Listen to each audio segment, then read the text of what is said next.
Eu gostaria de trazer nesse vídeo um tema que está em alta nesse momento em todos os lugares.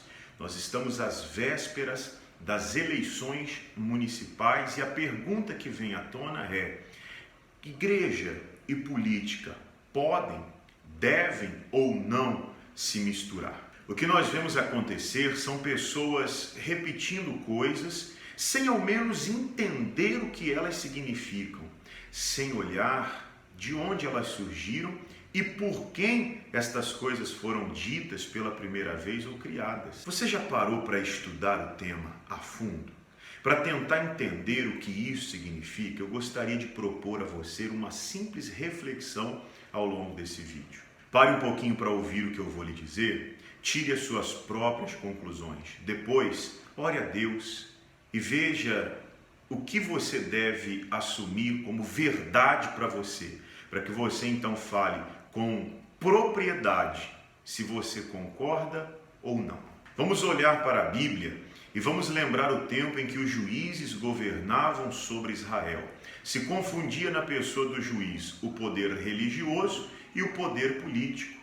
O juiz era o responsável por todas as coisas na nação. Quando Samuel unge Saul para ser o rei, houve ali o descolamento do poder político do poder religioso. Ficou então de um lado o rei, governando, comandando a nação, cuidando dos interesses do povo e tratando da soberania, e ficou então o profeta, os sacerdotes, tratando das coisas espirituais, das coisas de Deus. A partir daí, muitas coisas mudaram. E nós vemos ao longo da narrativa bíblica do Velho Testamento que quando um rei se voltava para Deus e ouvia o que os sacerdotes e profetas traziam como mensagem dos céus para ele, então a nação ia bem, o povo prosperava, as coisas davam certo. Mas quando o rei desprezava as coisas de Deus, o mal começava a sobressair sobre todo o povo.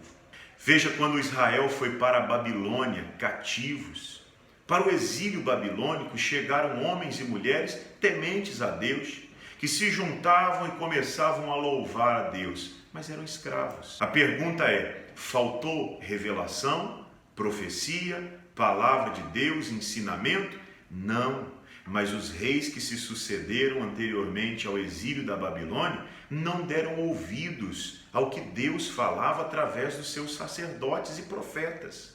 Aqui nós vemos claramente o poder político destruir um país, mesmo tendo nesse país homens e mulheres tementes a Deus, mesmo tendo pastores, profetas, servos de Deus que traziam a mensagem dos céus e os alertavam acerca dos riscos. Nada disso impediu, porque o comandante da nação, o poder político, não ouviu as instruções de Deus e todo o povo foi à ruína. Nós podemos olhar também para o Novo Testamento e ver que Paulo, o apóstolo, estava preso em Roma. A cidade de Roma pega fogo. A história nos mostra Nero, o imperador, colocando fogo na cidade. Há divergências, uns dizem ser Nero, outros dizem ser outra pessoa. Fato é que Nero colocou a culpa nos cristãos e começou então uma grande perseguição.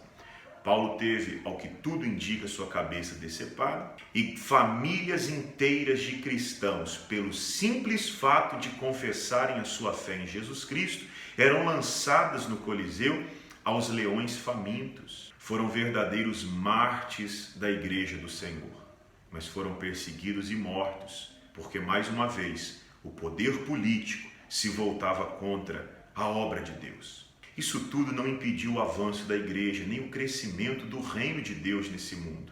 Nada pode impedir o avanço da igreja e o crescimento do reino de Deus na terra. As portas do inferno, lembram-se disso? Jesus disse: não prevalecerão contra esta igreja.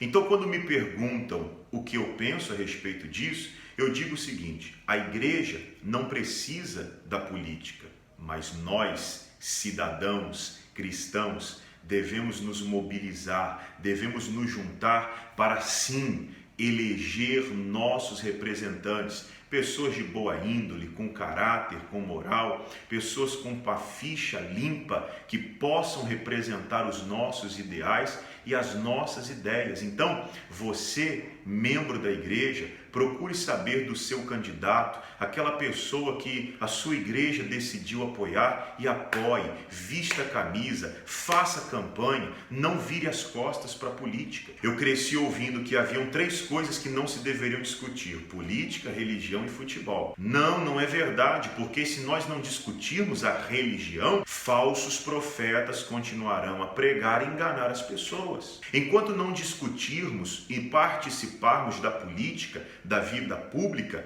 falsos políticos, homens mal intencionados, pessoas mal intencionadas, continuarão a dominar, subtraindo o erário público, fazendo leis que dificultam o progresso do reino de Deus e a obra do Senhor. Pessoas que farão leis, como nós temos visto no nosso país, para punir os bons e beneficiar os maus. É verdade que no momento em que nós estamos vivendo, a política está por aqui. Ninguém gosta mais de falar nesse assunto, mas eu faço um alerta a você. Desperte, envolva-se com a política, leia, estude, analise, participe da vida pública, porque se você não fizer isso, pessoas mal intencionadas continuarão a fazer. Então, Igreja de Cristo, mobilize-se, eleja os seus representantes, eleja pessoas que você sabe que vão defender os seus ideais. A você, meu amigo de São Caetano do Sul, eu peço seu voto para minha candidata vereadora, Ju Brasil 22300. Eu conto com o seu apoio.